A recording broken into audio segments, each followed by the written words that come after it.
les autres conséquences ne sont pas explicitement au programme de terminal. Les autres conséquences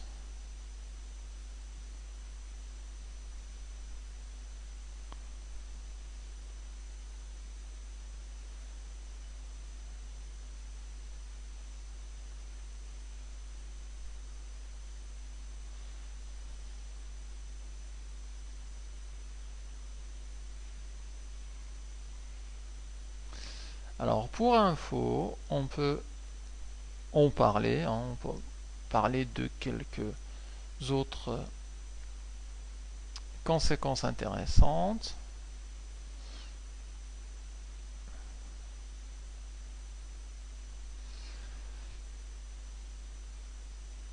On peut par exemple parler de la composition des vitesses. Alors la composition de vitesse ou l'additivité des vitesses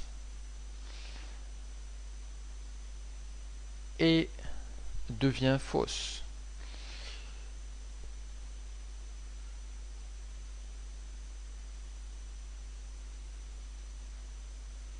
Lorsqu'on a des effets de la relativité restreinte. Qu'est-ce que ça veut dire? Eh bien, ça veut dire que si on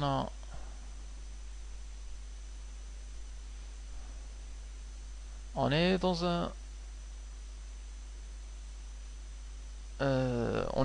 un avion de chasse, alors qui va aller, admettons, à Mach 1, c'est-à-dire à 340 mètres par seconde, et que au bord de cet avion de chasse, on a un émetteur laser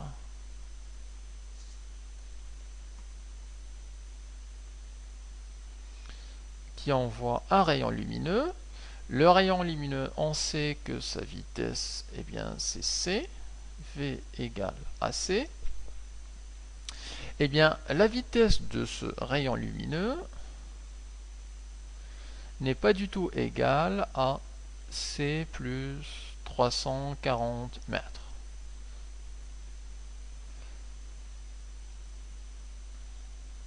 La composition de vitesse qu'on avait utilisée jusqu'à maintenant dans la mécanique de Newton, dans la mécanique classique, nous aurait dit, la vitesse, on est dans un train qui va à 300 km par heure. Il y a James Bond qui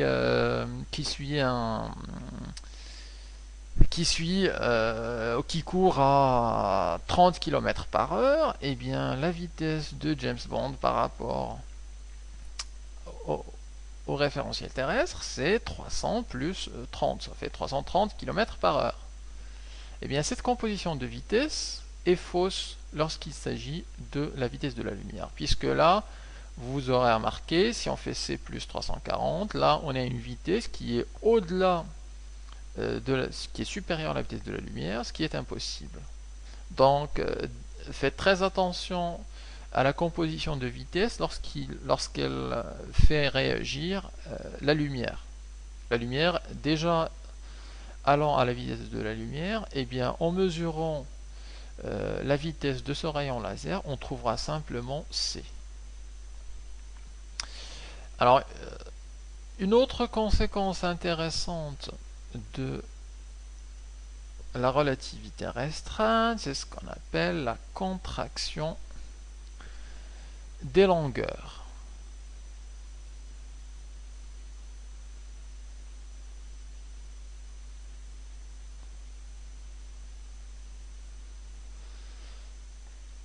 Eh bien, qu'est-ce que ça veut dire? Eh bien, ça veut dire que je vais donner d'abord la formule, on a la valeur L, la longueur, lorsqu'un objet, lorsqu'un solide est à une vitesse proche de la vitesse de la lumière, c'est égal à L0 divisé par le facteur de Lorentz. Dit autrement, c'est égal à L0 multiplié par la racine de 1 moins V au carré sur C au carré. Où le L0, c'est la longueur propre. C'est-à-dire que lorsqu'on va à une vitesse très importante, la longueur diminue, la longueur se contracte. Au même moment que le temps se dilate, la longueur se contracte. D'ailleurs, on donne souvent l'exemple du train à vitesse. Alors, un train à vitesse v proche de la vitesse de la lumière paraît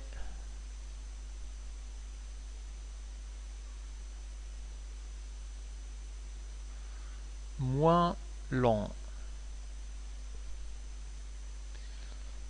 Paraît moins lent pour un observateur extérieur, donc dans le référentiel terrestre, paraît moins lent que lorsqu'il est immobile.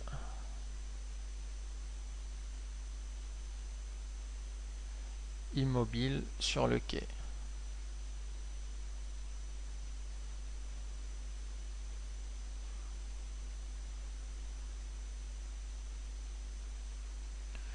Ce qui donne lieu à pas mal de paradoxes aussi sur les distances.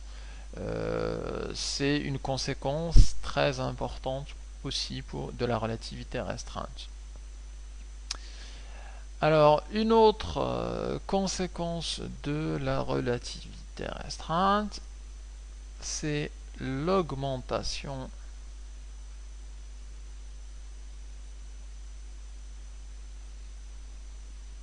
de la masse, et en particulier la masse dite inertielle. Donc en gros, si la vitesse, donc la masse, je mettrai ici inertielle, si la vitesse s'approche de la vitesse de la lumière, eh bien la masse augmente de façon très importante. Et ceci en accord avec la relation d'Einstein, donc E égale à mc au carré.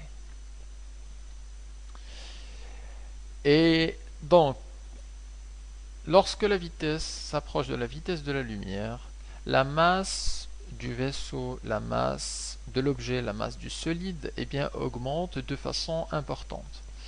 Et les formules montrent que lorsque V atteint la vitesse C, eh bien, la masse devient infinie. C'est d'ailleurs cette conséquence-là qui nous limite la vitesse, à la vitesse C, la vitesse C de la lumière. Donc, je vous en parlais au début de ce cours. Les vitesses sont limitées à C, car lorsqu'on se rapproche de la vitesse C, eh bien, la masse augmente de façon très très importante, ce qui va demander une énergie très importante pour encore accélérer le vaisseau. Et cette énergie-là augmente. À chaque fois que la masse augmente, l'énergie augmente. On se rapproche de C, et plus on se rapproche de C, plus la masse augmente et plus l'énergie augmente. Donc on arrive à un certain moment où on ne peut plus fournir l'énergie nécessaire pour se rapprocher de C, et c'est ce qui limite justement la vitesse donc à à quelques fractions de c.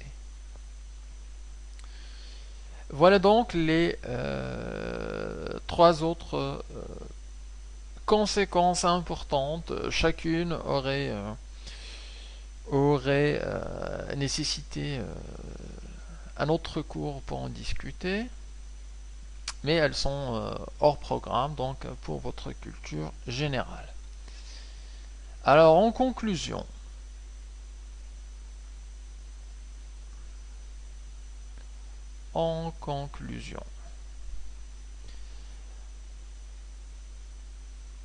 Einstein a bouleversé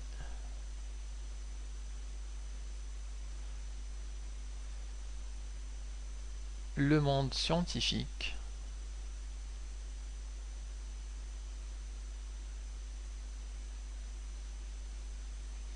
en 1905, où il a introduit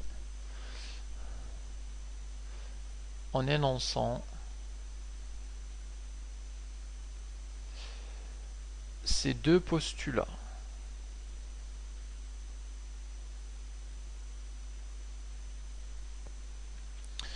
Il a continué et il a approfondi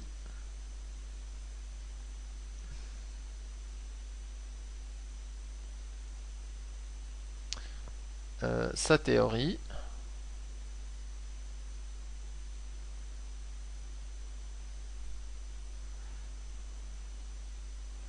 en 1915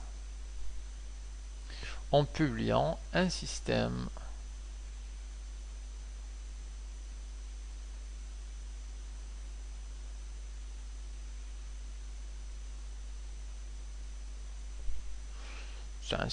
cohérent avec beaucoup plus de formules, avec une formulation mathématique beaucoup plus complexe, de formulation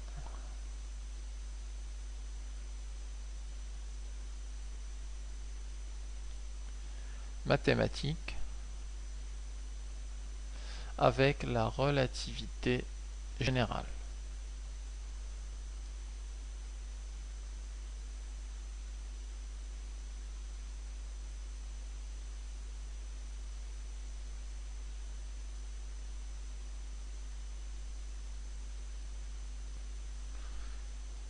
Donc la relativité ne s'arrête pas à ce cours-là, mais continue donc avec des formulations beaucoup plus complexes que vous verrez dans le supérieur si vous vous orientez vers l'astrophysique, vers la physique pure.